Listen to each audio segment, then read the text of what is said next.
Buen día. Estas son las noticias de hoy para gente despierta. Y estos son los titulares que vamos a desgranar hoy. La denuncia de Robert F. Kennedy Jr. en Estados Unidos sobre cómo los algoritmos de redes sociales manipulan nuestro cerebro reptiliano. Una filtración que apunta a una posible orden de desclasificación masiva de archivos OVNI secretos. Interesante. La promesa de Donald Trump de revelar esta misma semana las verdaderas causas del aumento del autismo. Tema delicado. El anuncio de Rusia de congelar bienes y catalogar como terroristas a los denominados satanistas internacionales. Vaya. Un experimento en Viena que demuestra un efecto cuántico donde el futuro podría influir en el pasado. Increíble. La preocupante denuncia en Francia sobre una media de más de 100 violaciones diarias vinculadas a la inmigración ilegal, afectando gravemente a menores. Analizamos a fondo cada una de estas noticias. Empezamos fuerte en Estados Unidos. El titular es impactante. Robert F. Kennedy Jr. denuncia que los algoritmos de las redes sociales manipulan el cerebro reptiliano. ¿Qué hay detrás de esta afirmación tan contundente? Pues mira, es una advertencia seria. La lanzó el ministro de Salud estadounidense Robert F. Kennedy Jr. en un homenaje a Charlie Kirk. Su argumento central es que los algoritmos que usan las redes sociales no son nada neutrales. Claro, eso ya se sospechaba. Exacto. Pero él va más allá.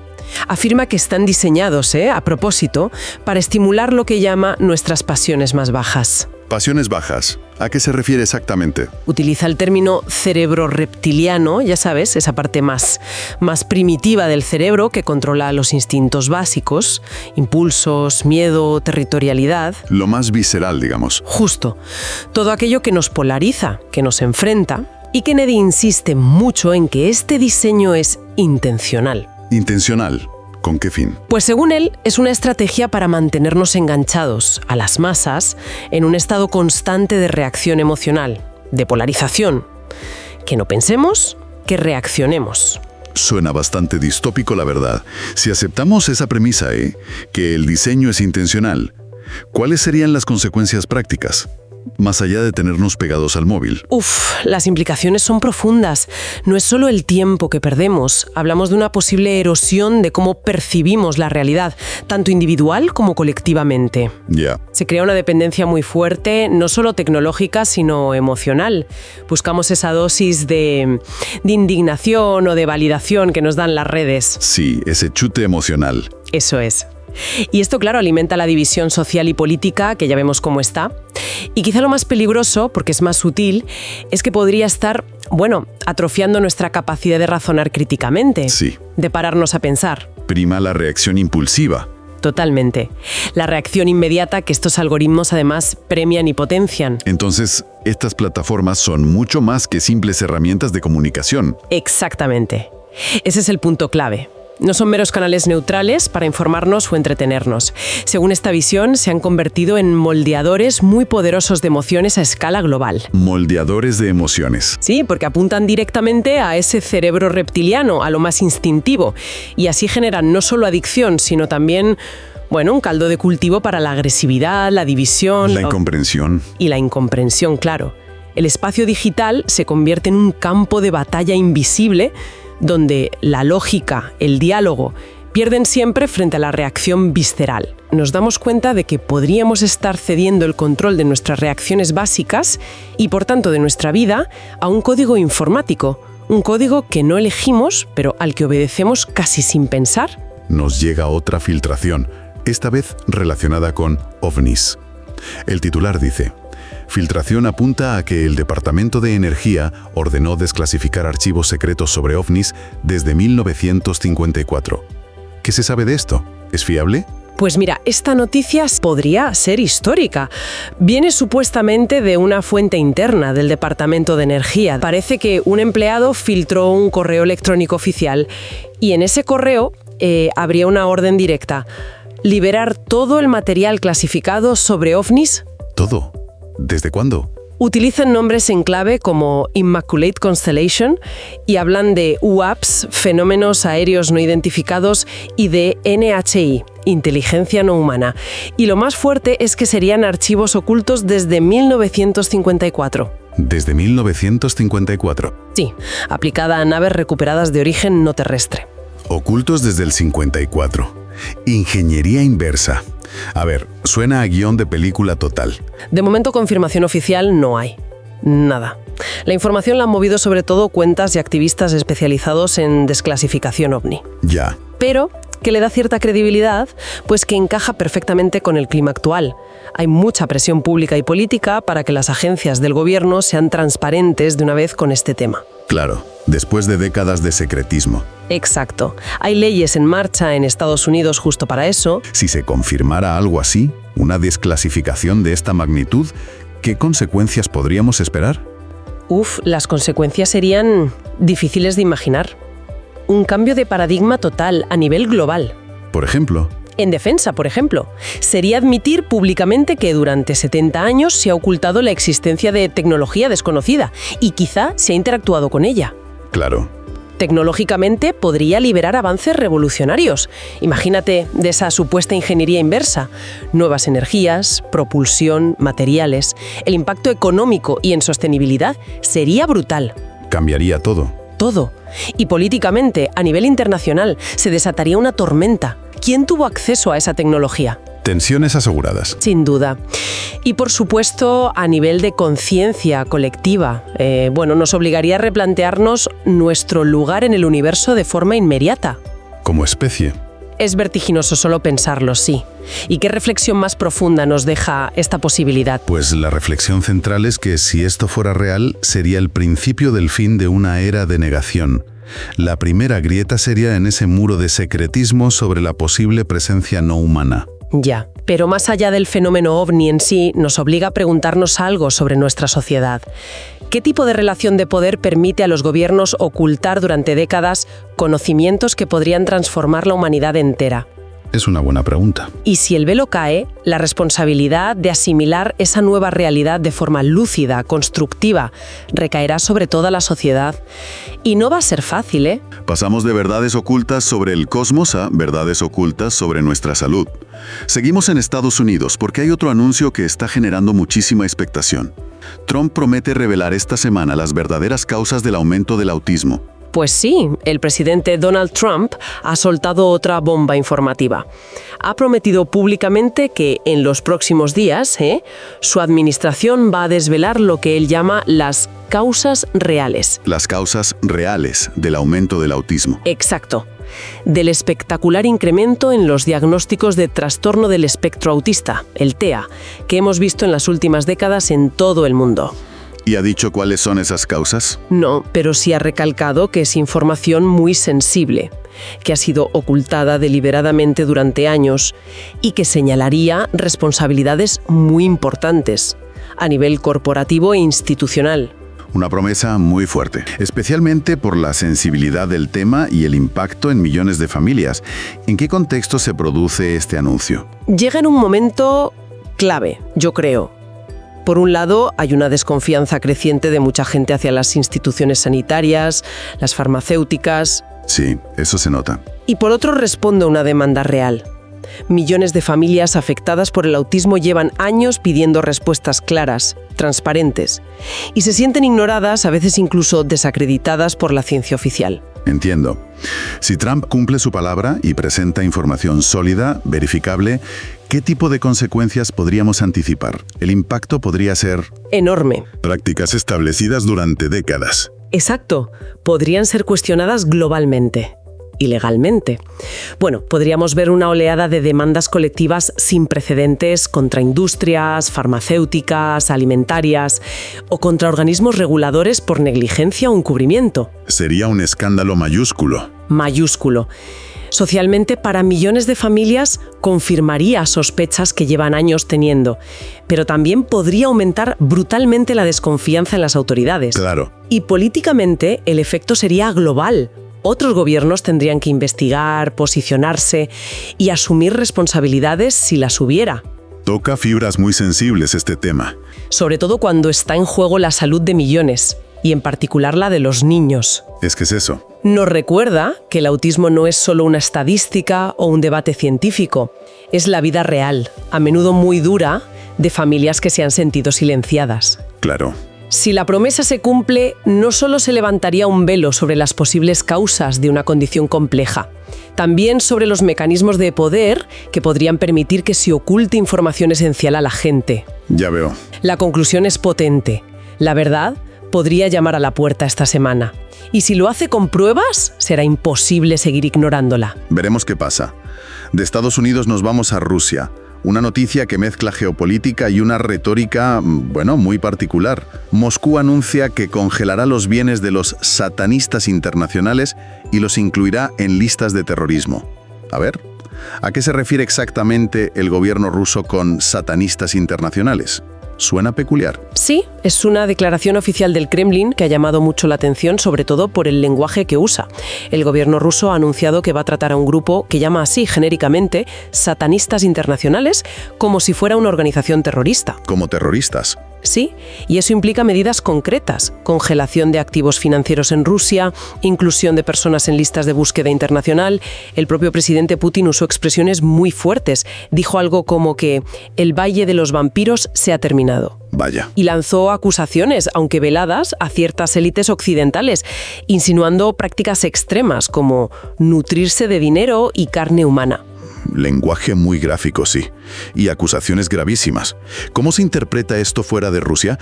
¿Es pura propaganda o hay algo más? A ver, en Occidente la mayoría lo interpreta como propaganda interna, una forma de demonizar al adversario, o como una exageración retórica dentro de la confrontación geopolítica. Lo habitual, quizás. Quizás, pero también es verdad que forma parte de un discurso ruso cada vez más duro, que mezcla política, religión ortodoxa y lo que ellos ven como una guerra cultural contra valores occidentales que consideran decadentes o malignos. No es la primera vez que usan ese tono casi espiritual. No, no lo es. Apelan a esa idea de lucha. Entendido el contexto, pero más allá de la retórica, si Rusia de verdad empieza a aplicar estas medidas, ¿qué consecuencias prácticas podría tener? Porque la etiqueta es muy vaga. Podrían ser significativas, sí. A nivel legal y financiero, podría justificar una nueva ola de persecuciones contra fundaciones, ONGs, colectivos LGTBIQ+, figuras críticas con el Kremlin. Cualquiera podría caer bajo esa etiqueta. Un cajón desastre peligroso. Muy peligroso. Diplomáticamente está claro que agudiza la confrontación con Occidente. Usan la etiqueta satanista como un arma simbólica para deslegitimar. Ya. Y a nivel social, tanto dentro como fuera de Rusia, este discurso refuerza la narrativa de una especie de guerra espiritual global, donde los bandos se definen por cosmovisiones opuestas, no solo por intereses. Resulta inquietante cómo un discurso que roza lo conspirativo, se convierte en política de Estado. Lo relevante no es tanto si las acusaciones literales son ciertas o no, sino el efecto que tienen. Exacto. ¿Cómo este tipo de discurso resuena tan fuerte en gente que ya desconfía de las élites globales y percibe fuerzas oscuras operando detrás de la política? Y cuando un Estado poderoso como Rusia adopta esta narrativa, lo que era marginal se vuelve discurso oficial. Da miedo. Sí. La línea entre guerra geopolítica y una especie de cruzada moral se difumina, y la idea de una lucha por el alma del mundo deja de ser metáfora para convertirse casi en doctrina de Estado. Con consecuencias imprevisibles. Cambiemos radicalmente de tercio. Viajamos a Austria, al mundo de la física cuántica. Hay un descubrimiento que desafía nuestra comprensión del tiempo. Físicos de Viena muestran un efecto cuántico que sugiere que el futuro puede influir en el pasado. A ver, ¿cómo es posible algo así? Suena a ciencia ficción. Es uno de esos descubrimientos cuánticos que te dejan, pensando mucho. Un equipo en Viena hizo un experimento muy ingenioso, con entrelazamiento cuántico. Ah, el entrelazamiento, ese fenómeno tan extraño. Ese mismo, donde dos partículas, en este caso fotones de luz, quedan conectadas misteriosamente. Lo que le pasa a una afecta instantáneamente a la otra, da igual la distancia. Sí. Pues en su experimento entrelazaron dos fotones, midieron el estado de uno casi de inmediato y el otro lo mantuvieron en espera, viajando por una fibra óptica larga antes de medirlo. Vale, ¿y cuál fue el resultado sorprendente? Pues se toparon con una paradoja. Al analizar los datos, parecía que la elección de cómo medían el primer fotón influía en el resultado del segundo. Lógico, por el entrelazamiento. Sí, pero aquí viene lo raro. Esa influencia parecía ocurrir antes de que el segundo fotón fuera medido. ¿Cómo? ¿Antes? Sí. Como si la decisión tomada en el presente sobre el primer fotón estuviera afectando hacia atrás en el tiempo, retroactivamente al estado pasado del segundo fotón mientras viajaba. Pero eso es... Es rarísimo. La conclusión que extraen, aunque necesita más investigación, claro, es esa. Sugiere que a nivel cuántico las acciones presentes podrían influir o alterar eventos pasados. Eso rompe completamente nuestra idea lineal del tiempo. Causa-efecto. Totalmente. Si se confirma y se entiende mejor, ¿qué aplicaciones prácticas podríamos imaginar? Pues no sé, viajes en el tiempo. Bueno, tanto no, pero las especulaciones son fascinantes. En medicina, terapias que reescriban la historia molecular de una enfermedad. Uf. En computación cuántica, corregir errores antes de que ocurran. En justicia, recuperar datos borrados o descubrir manipulaciones históricas con certeza. Increíble. Incluso en comunicaciones se habla de recibir mensajes antes de ser enviados. Y a nivel personal, filosófico. ¿Y si nuestras decisiones presentes pudieran sanar traumas pasados? ¿Si el pasado no fuera tan inamovible? ¿Cambiaría nuestra noción de responsabilidad, de identidad, todo? La reflexión central es que estos hallazgos cuánticos nos obligan a cuestionar nuestras intuiciones más básicas sobre la realidad, en este caso, sobre el tiempo y la causalidad. Si el futuro puede tocar el pasado, aunque sea a nivel subatómico, nuestra visión del tiempo como un río que fluye en una sola dirección se desmorona. El presente ya no sería solo consecuencia del pasado y creador del futuro, sería un puente bidireccional. Un punto donde podríamos estar reconfigurando constantemente lo que vendrá y lo que ya fue. Somos coautores del tiempo, entonces. De alguna manera, es un recordatorio potente de la física. La realidad podría ser un tejido mucho más vivo, dinámico e interconectado de lo que pensamos. Y nosotros, coautores activos de esa trama temporal. Fascinante, la verdad. Y vertiginoso. Para terminar nuestro boletín de hoy, volvemos a Europa, a Francia, con una noticia muy dura, muy preocupante sobre seguridad y migración. Denuncian que la inmigración ilegal masiva ha generado una media de más de 100 violaciones al día, con casi un 60% de víctimas menores. Son cifras terribles. ¿Qué información concreta hay? ¿Son oficiales? Sí, son cifras verdaderamente alarmantes las que han circulado por algunos medios y fuentes en Francia. Dibujan un panorama de crisis de seguridad muy grave, vinculándolo directamente con la inmigración ilegal. Los datos que se manejan hablan de una media de más de 100 agresiones sexuales diarias en el país. Más de 100 al día. Sí. Y lo peor, lo más desolador, es que casi el 60% de las víctimas serían menores de edad. Hay que decir que estas cifras no provienen necesariamente de estadísticas oficiales, consolidadas y verificadas por todos los organismos. Es importante matizarlo. Entiendo. Pero sí reflejan una percepción muy extendida de inseguridad y una tensión social que crece en muchas partes de Francia. ¿Y cómo encaja esto en el debate político y social francés? Me imagino que estará al rojo vivo. Totalmente. Estas denuncias surgen en un contexto de mucho malestar social, protestas y esa sensación en parte de la población de que el Estado ha perdido el control, que no puede garantizar la seguridad básica, sobre todo en ciertos barrios. Ya. Y claro, esto alimenta el debate político. El presidente Macron y su gobierno están en el centro de las críticas. Sectores conservadores y de extrema derecha les acusan de políticas migratorias demasiado laxas que, según ellos, han llevado a este colapso social y al aumento de la criminalidad. Es un tema extremadamente polarizado, claro. Muchísimo. Es evidente que, más allá de la precisión exacta de esas cifras que circulan, la situación que describen es muy grave. Si esta percepción de inseguridad ligada a la inmigración se consolida, ¿qué consecuencias podemos prever? En lo social, multiplica el miedo, la indefensión, puede exacerbar peligrosamente la xenofobia, el racismo, fractura la convivencia entre comunidades. Políticamente, dentro de Francia, debilita mucho al gobierno de turno y da alas a los partidos nacionalistas y de extrema derecha, que capitalizan ese descontento y ese miedo. ¿Y a nivel europeo? Pues lo que pasa en un país central como Francia presiona a toda la Unión Europea, inevitablemente. Podría impulsar una demanda general de políticas migratorias mucho más restrictivas, controles fronterizos más duros, generando más tensiones entre los países miembros que tienen visiones muy diferentes. Es un problema complejo, con muchas aristas y muy difícil de gestionar. La reflexión es bastante sombría, la verdad. Sugiere que esta crisis, más allá de las cifras, es un síntoma de un problema más profundo. ¿Cuál? Una aparente dificultad de Europa para gestionar de forma coherente y efectiva su identidad cultural y sus fronteras físicas en este mundo globalizado, y la dura realidad de problemas de seguridad y convivencia que minan la confianza de los ciudadanos. Es una tensión difícil de resolver. Si no puede proteger a los más vulnerables, ¿qué contrato social ofrece? Una pregunta clave. Sí. El debate real no es solo sobre inmigración, es sobre el futuro mismo de Europa como proyecto civilizatorio, humano y cultural. Una pregunta que resuena con mucha fuerza hoy. Y desde nuestro boletín les pedimos hoy el favor de darle me gusta a este video. Es su colaboración para que esta información llegue a muchos y así ayudan al despertar. Mucha salud y paz. Llega Encuentro Despierta, el 27 de septiembre en Huelva. Un evento único con grandes referentes como JJ Benítez, Luz Arnau, Chumari Alfaro, Guillermina Lopata y Sixto Paz. Colabora Editorial Planeta con firma de libros exclusiva. No te quedes fuera. Compra ya tus entradas en mindaliacongresos.com. Un solo día puede cambiarlo todo. Encuentro Despierta, 27 de septiembre.